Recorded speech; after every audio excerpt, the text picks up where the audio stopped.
అమ్మా అబ్బా ఎంత కష్టంగా ఉంది ఆడ. హాయ్ హలో నమస్తే, వెల్కమ్ టు వారణాసి వంటిల్లు. అందరూ ఎలా ఉన్నారండి? బాగున్నారా? నేను బాగున్నాను. మనం అందరం హెల్తీగా హ్యాపీగా ఆరోగ్యంగా ఉండాలని మనస్ఫూర్తిగా కోరుకుంటున్నాను. ఇదిగోండి ఆవకాయ పెట్టే ప్రయత్నం అనమాట. ఎంత కష్టంగా ఉంది ఇలా తరగడం అనేది. మా ఇంట్లో ఎప్పుడు నేను 4-5 కాయలు అయితే నేనే తరుగుతానండి. మా వారు అయితే ఎప్పుడు తరగరు. ఇవైతే అసలు తనకి తరగడం రాదనమాట. టెంక పట్టేసింది బాగా, నేను ముదిరిపోయింది కాయ. అందుకని ఇది కూడా 4 కాయలతోటి మనం ఆవకాయ పెట్టుకుందాము. అది కూడా పెసరపిండి ఆవకాయ అనమాట. మా ఇంట్లో మా అమ్మాయికి నచ్చింది, మనవరాలకి నచ్చింది, ఇంటిళ్ళ పాదికి బాగా నచ్చింది అనమాట. కమ్మగా ఉంది అసలు. చిన్నపిల్లల దగ్గర నుంచి ముసలి వాళ్ళ దాకా హ్యాపీగా తినచ్చండి. చాలా చాలా బాగుంటుంది అనమాట. అందుకని నేను ఈ 4 కాయలతోటి పెసరపిండి ఆవకాయ పెట్టేద్దామని చెప్పి ఇలా కట్ చేస్తున్నాను. మార్కెట్లో తీసుకొచ్చాను అనమాట. ఇదిగోండి ఇలా కట్ చేసుకున్న తర్వాత ఈ టెంక తీసేసుకోవాలి. తీసుకున్న తర్వాత ఇదిగోండి ఈ పొర కూడా ఇలాగా తీసేసుకోవాలన్నమాట. అయితే ఇవన్నీ కూడా తడి లేకుండా చూసుకోండి. ఏది కూడా తడి అనేది ఉండకూడదు అనమాట. ఈ మనం పెట్టుకునే పాత్రలు తడిగా ఉండకూడదు, స్పూన్ తడిగా ఉండకూడదు, ఏవి తడిగా ఉండకూడదు. తడిగా ఉండకుండా మాత్రం చూసుకోండి. మనం ఊరగాయలు పెట్టేటప్పుడు పొడిగానే ఉండాలి. వీలైతే ఒకసారి కడిగేసుకుని బాగా ఎండలో ఆరబెట్టేసుకోండి. ఆరబెట్టుకున్న తర్వాత మీరు చేసుకోండి ఇట్లాగా. ఇవన్నీ కూడా చిన్న ముక్కలు కింద కట్ చేసుకోవాలి. ఇవన్నీ తీస్తాను.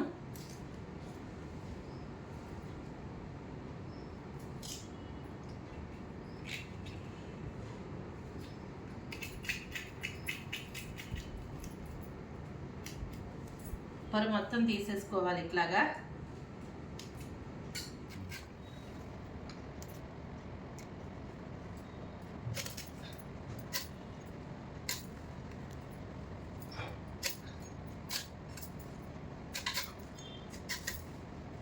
ఇలా చిన్న చిన్న ముక్కల కింద తరిగేసుకోండి. అంటే మీకు ఎంత ముక్కలు కావాలో అంత సైజు ముక్కలు తరిగేసుకోండి. చిన్నగా తరుక్కుంటే తొందరగా ఊరుతుంది. పెద్ద ముక్కలు అయితే ఒక్కరోజు లేట్ అవుతుంది అంతే. తినడానికి బాగుంటుంది పెద్ద ముక్కలు అయితే కనుక. కాయ అయితే బాగా పుల్లగా ఉందండి. ఇది చాలా పుల్లగా ఉంది. నిన్న పప్పులో వేసాను నేను. పప్పులో వేస్తే చాలా పుల్లగా ఉందన్నమాట.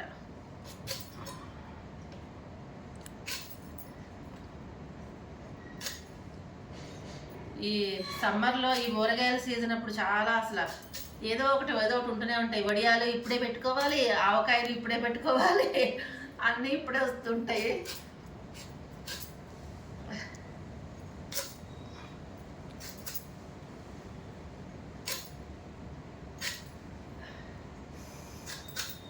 ఈ కత్తిపీట పదులు లేకుండే, కానీ నిన్న మా వారు దీన్ని కూర్చొని అరగదీశారనమాట. పదులు పెట్టారు. పదులు పెట్టిస్తారు, నువ్వు కట్ చేసుకోవని చెప్పి నాకు ఇచ్చారనమాట. తను మాత్రం తరగరండి. ఎప్పుడు నేనే తరుక్కోవాలి. అన్నీ హెల్ప్ చేస్తారు కానీ ఇవి మాత్రం చెయ్యరు.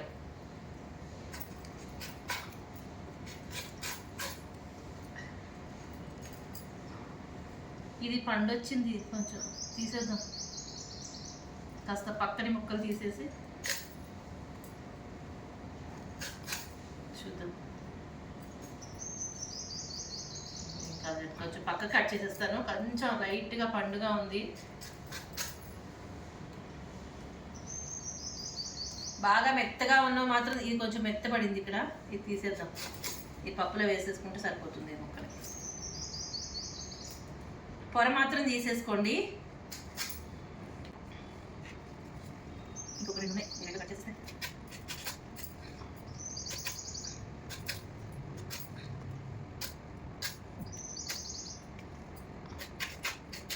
ఈ కాయ కొద్దిగా పండింది, తీసేద్దాం.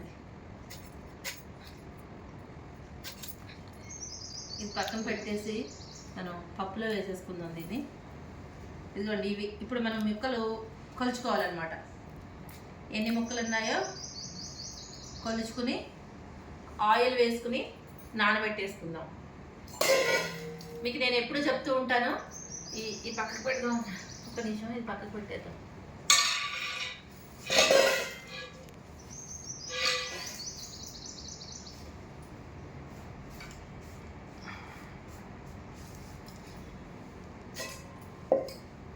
ఈ గిన్నెతో గిన్నెన్నర ముక్కలు, నా కొలత చెప్తున్నాను నేను.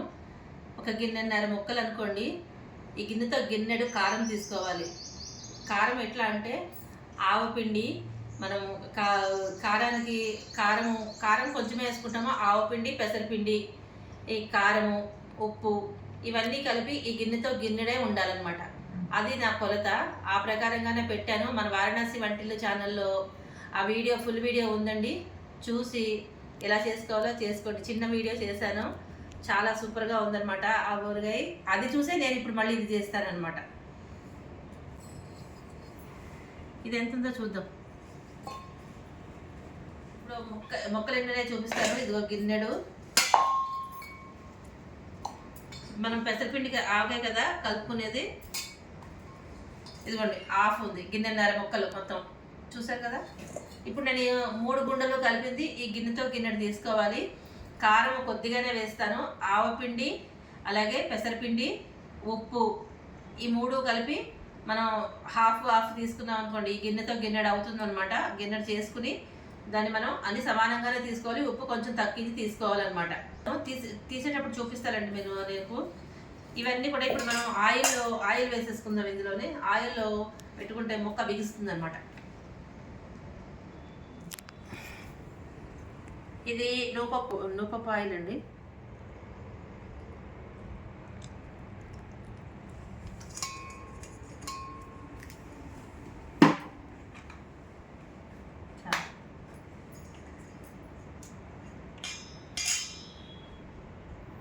ఇలా ముక్కలు ఆయిల్లో వేసుకుని పెట్టుకోవాలండి 10 నిమిషాలు. ఇప్పుడు మనం పెసరపప్పు ఉంటుంది కదా, పెసరపప్పు ఎండలో పెట్టుకున్న తర్వాత, ఎండిన తర్వాత చల్లగా అయిన తర్వాత మిక్సీలో వేసుకోండి. ఈ మాదిరిగా వేసుకోవాలన్నమాట.